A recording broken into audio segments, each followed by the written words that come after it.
Hi everybody, I did my article on pharmacogenomics and public health, implementing populationalized medicine.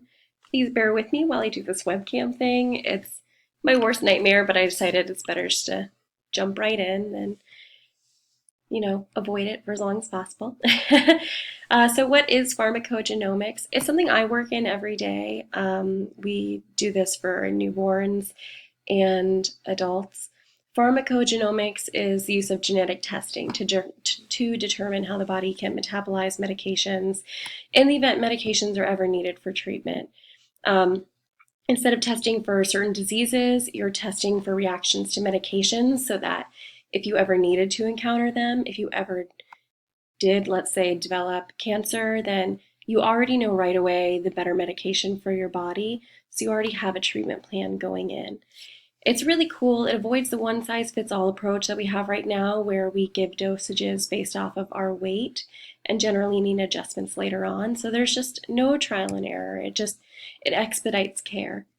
The abstract of the article discusses what I just did. It's the therapeutic benefits and minimizing adverse drug reactions. It's a movement towards applying this technology to populations, potentially producing the same benefits while saving already scarce health resources. Gearing pharmacogenomics towards public health could help populations as well as the economy. Something I never thought about, makes so much sense though. Breaking it down, the article cited an estrogen blocking medication. Their example was 10% of Caucasians they found were unable to metabolize this particular medication. In contrast, 29% of Ethiopians can metabolize medication, but much too quickly. Essentially, it makes it useless for both parties. With pharmacogenomics, they would know right away if they can metabolize it, and if they can, at what dose. And if they can't, then they would know what to jump to instead, making it much easier for populations who face things like malaria or anything like that. An easier example, I think, to understand that kind of brings it down to a smaller scale is codeine. A lot of people react to codeine poorly. Some either handle it great, most handle it really bad. If you have your testing done for pharmacogenomics, then it tells you right away the best dose that works for your system, and then also if you should just avoid it altogether. My mom reacts really poorly to codeine, and so she should avoid it, but she doesn't know that because she hasn't had the test done. So when she is prescribed it, she just deals with the whole getting sick thing, which really isn't that great. So how can pharmacogenomics help the economy? It can, in stable countries like Germany, they're investigating those cost-saving benefits. An example for us would be in the United States.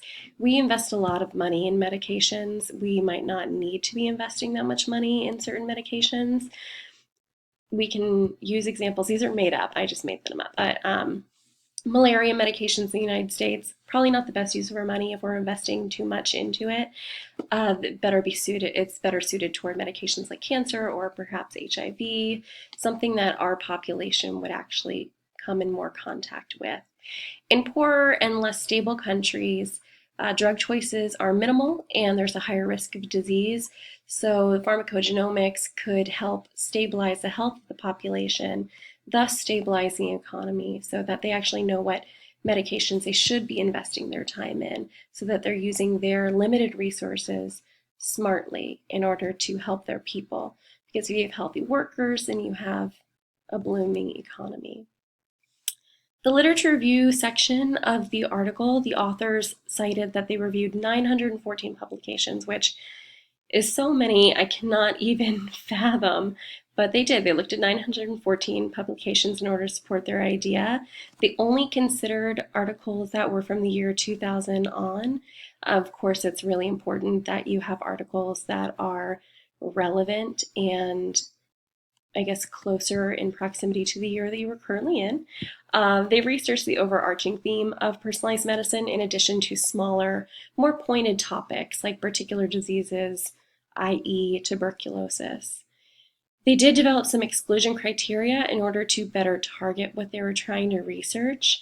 I have it all right here, so you can absolutely take a look. It's a lot to read, but a quick overview was that they looked at relevance in regards to pharmacogenomics, looked at relevance in regards to public health, relevance in regards to gender and or diversity, and then of course I made references. Um, I found the article really informative and really cool. It's an aspect of pharmacogenomics I don't regularly get to explore because I am so targeted on the medication list that we have for the newborns and for our current hospital population. Uh, I hope that more people do start using it. And that's it. Thank you so much for paying attention to me. Have a great day.